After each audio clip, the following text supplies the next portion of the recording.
हाँ जी, रेडी।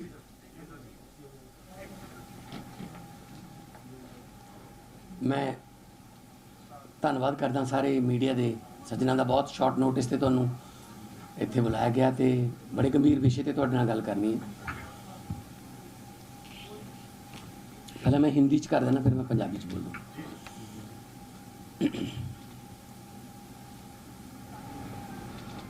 हमारे देश को biggest democracy of the world कहा जाता है, दुनिया का सबसे बड़ा लोकतंत्र। यहाँ पर लोग अपनी मनपसंद की सरकारें चुनते हैं और फिर फेडरल गवर्नमेंट है।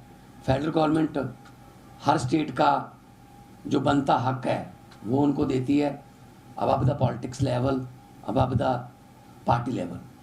लेकिन पिछले कुछ समय से जो हम देख रहे हैं कि लोकतंत्र का गला धीरे धीरे करके काटा जा रहा है। नॉन बीजेपी जितनी भी गवर्नमेंट हैं उनको चाहे तो सीधा डायरेक्ट सेंट्रल की तरफ से फंडिंग रोक के, चाहे गवर्नर्स के थ्रू किसी न किसी तरीके से उनको तंग किया जाता है।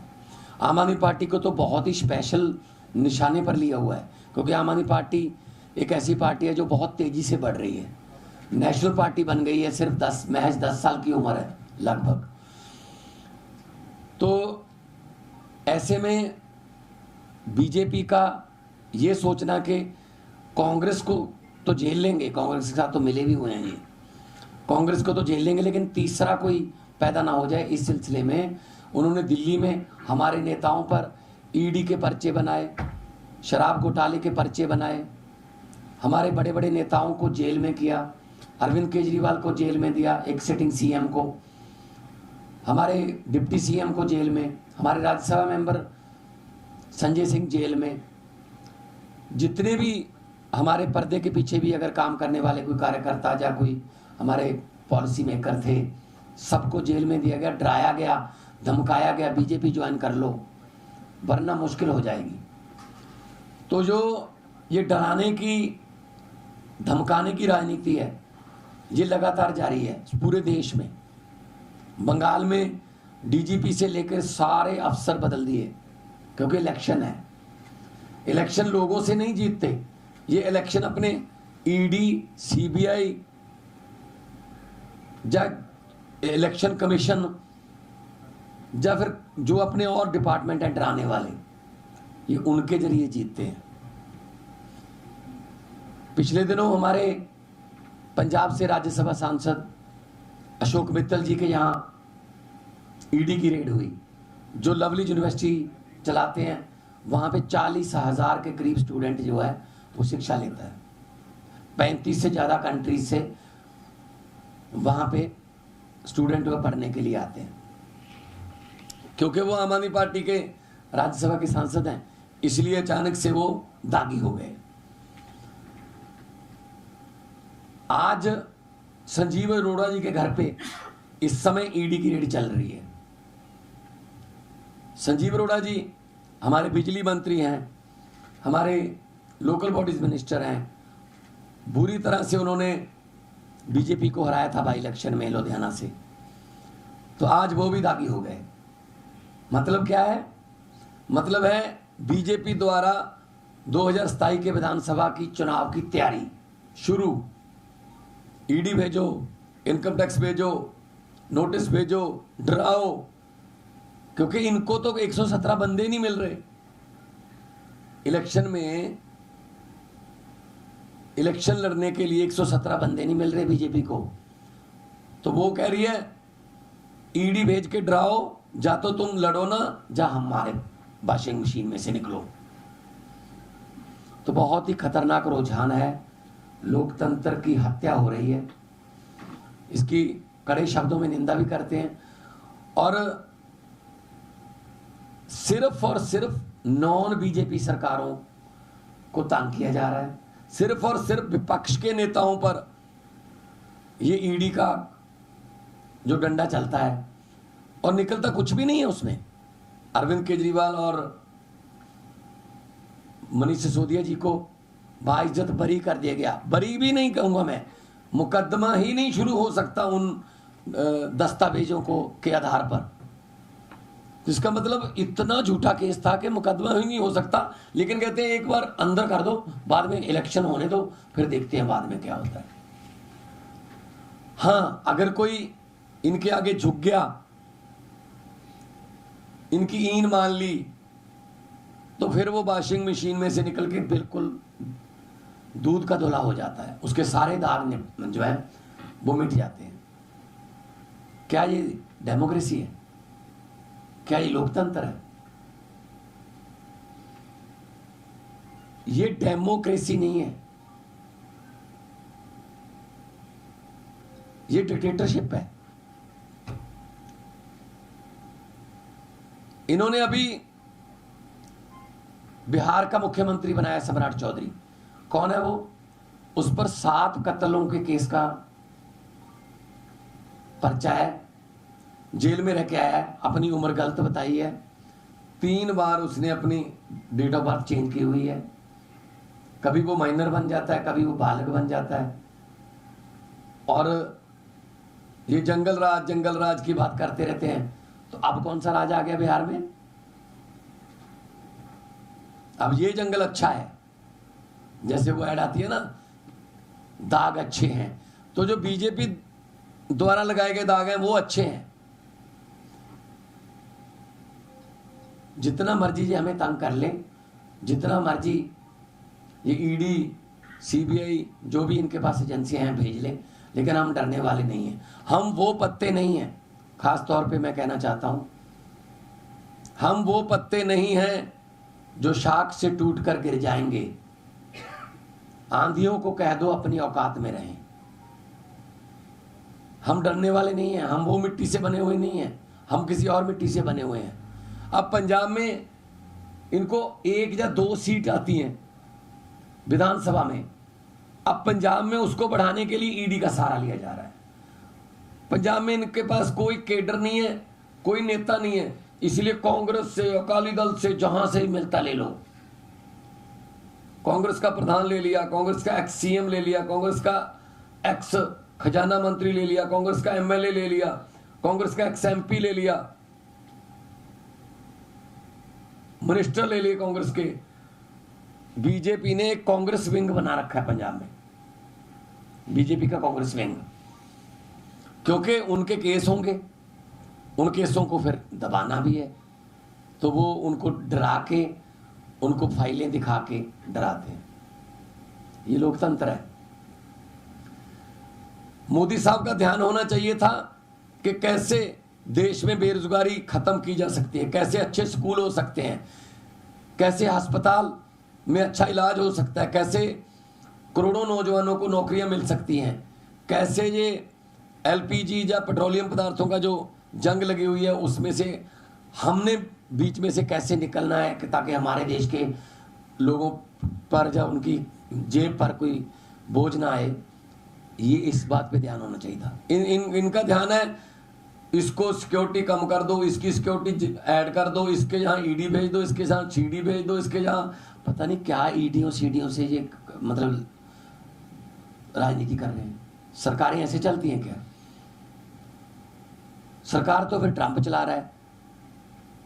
जब सरकार चलाने की बात आती है तो वाशिंगटन से, व्हाइट हाउस से ऑर्डर आते हैं कि आपको 1 महीने की इजाजत दी जाती है, आप यहां से तेल ले लो, आप यहां से एलपीजी ले लो, आपको 3 जहाज अलाउ किए जाते हैं, ये ले लो, लेकिन इसके बाद नहीं।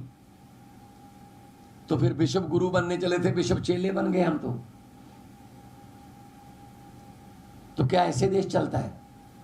और कुछ भी बोल देते हैं, कुछ भी बोल देते हैं। सत्येंद्र जैन हमारे नेता, मतलब लगभग 90% हमारी पार्टी के नेताओं को जेल दिखा दी इन्होंने, जबकि किया कुछ भी नहीं है। तो इनका ये ईडी का हथियार, ये सीडी का हथियार, ये सीबीआई का हथियार, ये इलेक्शन कमीशन का, आप देखिए बंगाल में क्या हो रहा है। बंगाल में हड़कंप मचा हुआ है और इलेक्शन कमीशन धमकी दे रहा है एक पार्टी को, पॉलिटिकल पार्टी को, अब तेरी नहीं चलेगी। इसका मतलब किसकी चलेगी? अब बीजेपी की चलेगी। किसी भी हालत में जीतना है, किसी भी हालत में बंगाल को हथियाना है, केरला को हथियाना है, तमिलनाडु को हथियाना है, फिर भले ही उसके लिए हमें डिलिमिटेशन करनी पड़े, ये वो लालच देने पड़े, कोई भी लालच देना पड़े, लेकिन जीतना है। तो लोकतंत्र जो है वो खतरे में है देश में, उसके लिए सबको आगे आना होगा। शहीदों ने अपना खून देकर ये देश हमें लेकर दिया था। शहीद आजम भगत सिंह, राजगुरु, सुखदेव, चंद्रशेखर आजाद, करतार सिंह सराभा, गदरी बाबे, मदन लाल ढींगरा, लाला लाजपत राय, कितनी कुर्बानियां हुई, कितनी जवानी में कुर्बानियां हुई। 23 साल की उम्र, 22 साल की उम्र, 19 साल की उम्र। और क्या उनकी आत्मा को आज सुकून मिलता होगा ये देख करके? ये देश दे के गए थे हम, इस देश के लिए कुर्बानियां दी कि जहां सिर्फ 2 बंदों की चलती है।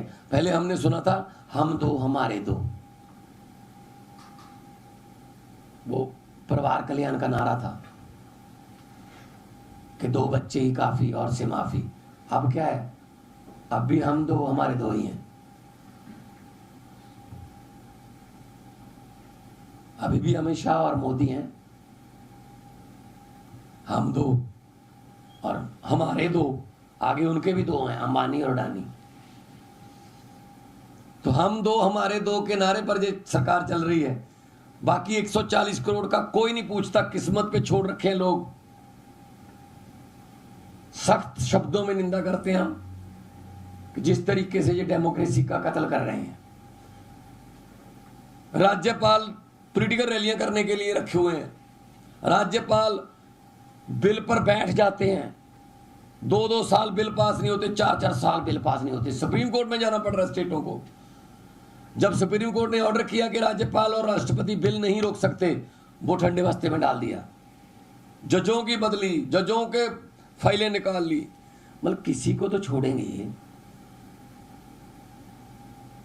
हमने सुना था कि नॉर्थ कोरिया में, रशिया में ऐसे होता है कि अपने आप ही डिक्लेयर कर लेते हैं कि मैं इतने साल के लिए बन गया बस राष्ट्रपति। तो ये भी तो वही बात है बस। फिर अगर SIR से आपने असली वोट काट देने हैं, जो वोट विपक्ष को पड़ते हैं, गली गली से जो पन्ना प्रधान, पता नहीं गली का पन्ना, पता नहीं क्या क्या नाम रखे हुए इन्होंने, पन्ना प्रमुख, वो बता देते हैं ये इतने घर जो है बीजेपी के हैं, इतने घर आम आदमी पार्टी के, इतने घर कांग्रेस के हैं, उनकी वोट काट दो और नई बना लो। अपनी एक वोटरों की फौज लेकर चल रहे हैं। वही लोग हरियाणा में वोट करते हैं, वही मुंबई में करते हैं, वही असम में करते हैं, वही बंगाल में जाएंगे। एक तरफ तो कहते हैं 1 नेशन 1 इलेक्शन, लेकिन 2 स्टेटों में अगर इलेक्शन करवानी हो उसमें 1 हफ्ते का गैप क्यों रखते हैं? क्या इतनी भी सिक्योरिटी नहीं है हमारे पास कि 2 स्टेटों में एक ही दिन इलेक्शन हो सके? क्योंकि पहले उनको वोट इधर डलवाना होता है, फिर गाड़ियों में, रेलगाड़ियों में उनको शिफ्ट करके वहां लेके जाना होता है। ये डेमोक्रेसी है, ये नई किस्म की डेमोक्रेसी है। ये शहीदों की कुर्बानी जो है ये उस पर कलंक लगा रहे हैं। जिस डेमोक्रेसी की उन्होंने उम्मीद की थी, जिसके लिए उन्होंने लाला लाजपत राय ने डंडे खाए, भगत सिंह ने फांसी के रस्से चूमे, और इनका तो कोई नुकसान नहीं हुआ ना पार्टीशन में। 10 लाख बंदा तो हमारा मरा ना, इनकी तो कोई कुर्बानी नहीं है ना। ये तो देश मिल गया बस। अब देश को, संविधान को ऐसे बदल देंगे, संविधान को ऐसे बदल देंगे, 360 दे दो, संविधान को ये कर देंगे, तो संविधान को खतरा हो गया है। और ऐसे ऐसे बिल लाते हैं, पता नहीं कहां 24 घंटे यही सोचते रहते हैं इससे नुकसान कैसे हो इस देश का, बस डेमोक्रेसी का। सो डेमोक्रेसी के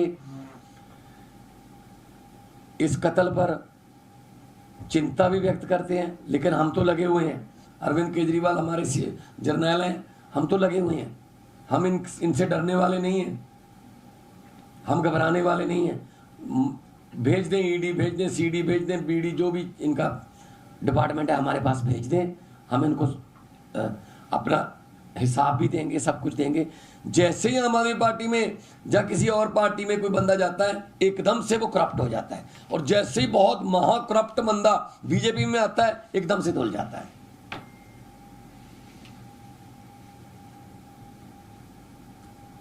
तो ये वॉशिंग मशीन जो बना रखी है बीजेपी ने, ज़्यादा देर नहीं चलेगी। अगर वॉशिंग मशीन में ज़्यादा देर दागी कपड़े डालते रहोगे तो एक दिन उसका भी फिल्टर बंद हो जाता है। ख्याल रखना चाहिए। सिकंदर दुनिया जीतने लगा था 17.5 साल की उम्र में, जीतता गया आगे बढ़ता गया, जीतता गया आगे बढ़ता गया, पीछे वापस जाना भूल गया था वो। जब तक वो वापस आने के बारे में सोचने लगा तो जो जख्मी राजे थे वो तैयार हो गए थे कि आजा, वापस कैसे जाएगा, आजा। तो कोई ना कोई दिन इनका भी आएगा। 100 सुनार की एक लोहार की, 100 दिन चोर दा एक दिन साध दा। सो अज जिहड़ा ये साडे ईडी दे छापे मार के जां सानू डराउण दी कोशिश कर रहा है, ये बहुत कायराना कार्रवाई है। सख्त शब्दां दी निंदा करते हैं असीं। उन्होंने सारा इस तो पहला भी साडे गज्जण माजरे ते पुराने केस कढ ले साडे MLA ते। इन्हां दे अपने जिहड़े ने उन्हां दे घोटाले जिहड़े ने वो मतलब माफ ने, वो माफ है, वो आम माफी च आ जाते हैं। सो सख्त शब्दों च विरोध करते हैं तो असी लड़ांगे। असी सच्चाई ते खड़े हैं, सच नूं आंच, सांच को आंच होती है, क्योंकि पर घबराउण की लोड़ नहीं। मैं साडे कार्यकर्तावां नूं भी, साडे सारे वैलविशरां नूं और देशवासियों नूं कहना चाहुंदा, इंसाफ का दिन नहीं चढ़ना जो लोगों के दिल चों डर नहीं जाता। मैं लोगों नूं ये कहना चाहुंदा कि रात लम्मी होने का मतलब सूरज मर नहीं जाता। सूरज चढ़ूगा इंसाफ का, एक ना एक दिन चढ़ूगा।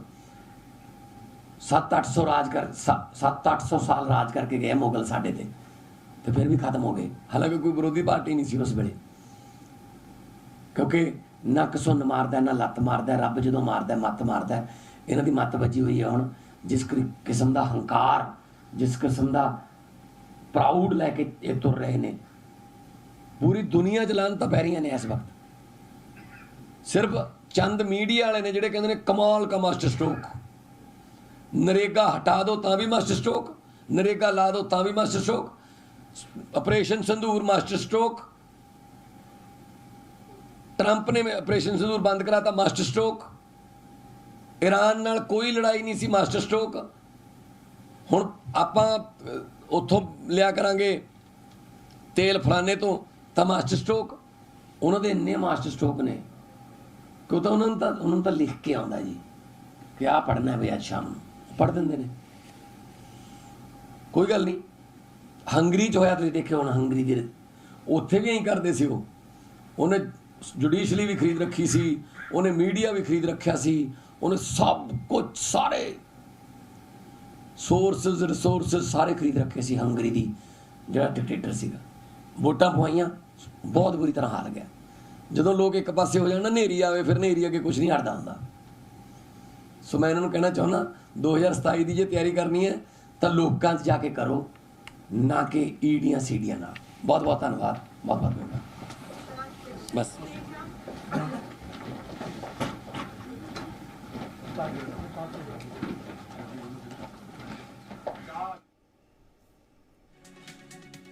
ਤਾਂ ਸੰਜੀਵ ਅਰੋੜਾ ਦੇ ਘਰ ਦੇ ਉੱਤੇ ਈਡੀ ਦੇ ਵੱਲੋਂ ਰੇਡ ਕੀਤੀ ਗਈ ਤਾਂ ਇਸੇ ਮਸਲੇ ਨੂੰ ਲੈ ਕੇ ਸੀਐਮ ਭਗਵੰਤ ਮਾਨ ਦਾ ਬਿਆਨ ਆਇਆ ਹੈ। ਤਾਂ ਉਹਨਾਂ ਦਾ ਕਹਿਣਾ ਹੈ ਕਿ ਬੀਜੇਪੀ ਈਡੀ ਦੇ ਜ਼ਰੀਏ ਆਪ ਆਗੂਆਂ ਨੂੰ ਨਿਸ਼ਾਨਾ ਬਣਾ ਰਹੀ ਹੈ। ਉਹਨਾਂ ਦਾ ਕਹਿਣਾ ਹੈ ਕਿ बीजेपी के वालों लोकतंत्र का कतल किया जा रहा है। उन्होंने कहना है कि वो इस जो कार्रवाई है ईडी की उसकी सख्त शब्दों के निंदा करते हैं। तो सीएम भगवंत मान के वालों ईडी की रेड के उत्ते केंद्र सरकार के उत्ते निशाना बिनिया गया। उन्होंने कहना है कि बीजेपी ईडी के जरिए आप आगुआं नूं निशाना बना रही है। चोणां लोकां दे नाल नहीं सगों ईडी सीबीआई के जरिए बीजेपी जितदी है। तो बीजेपी पंजाब दे विच चोणां दी तैयारी कर रही है। बीजेपी नूं चोणां दे 117 लोग नहीं मिल रहे ने, ਤਾਂ ਇਸ ਦੇ ਲਈ ਈਡੀ ਭੇਜ ਕੇ ਡਰਾਉਣ ਦੀ ਕੋਸ਼ਿਸ਼ ਬੀਜੇਪੀ ਵੱਲੋਂ ਕੀਤੀ ਜਾ ਰਹੀ ਹੈ। ਤਾਂ ਜਿੰਨਾ ਮਰਜ਼ੀ ਤੰਗ ਕਰ ਲੈਣ, ਅਸੀਂ ਡਰਨ ਵਾਲੇ ਨਹੀਂ। ਸੀਐਮ ਮਾਨ ਦੇ ਵੱਲੋਂ ਇਹ ਗੱਲ ਆਖੀ ਗਈ ਹੈ। ਤਾਂ ਸੀਐਮ ਮਾਨ ਦੇ ਵੱਲੋਂ ਈਡੀ ਦੀ ਰੇਡ ਦੇ ਉੱਤੇ ਕੇਂਦਰ ਸਰਕਾਰ ਦੇ ਉੱਤੇ ਨਿਸ਼ਾਨਾ ਬਿਨਿਆ ਗਿਆ ਹੈ। ਉਹਨਾਂ ਦਾ ਕਹਿਣਾ ਹੈ ਕਿ ਬੀਜੇਪੀ ਈਡੀ ਦੇ ਜ਼ਰੀਏ ਆਪ ਆਗੂਆਂ ਨੂੰ ਨਿਸ਼ਾਨਾ ਬਣਾ ਰਹੀ ਹੈ। ਤਾਂ ਚੋਣਾਂ ਲੋਕਾਂ ਦੇ ਨਾਲ ਨਹੀਂ ਬਲਕਿ ਈਡੀ ਸੀਬੀਆਈ ਦੇ ਜ਼ਰੀਏ ਬੀਜੇਪੀ ਜਿੱਤਦੀ ਹੈ। ਤਾਂ ਜਿਸ ਤਰੀਕੇ ਦੇ ਨਾਲ ਸੰਜੀਵ ਅਰੋੜਾ ਦੇ घर के उत्ते ईडी की रेड की जा रही है, सीएम मान के वालों हुण इस मसले को लेकर केंद्र सरकार के उत्ते निशाना बिन्या गया।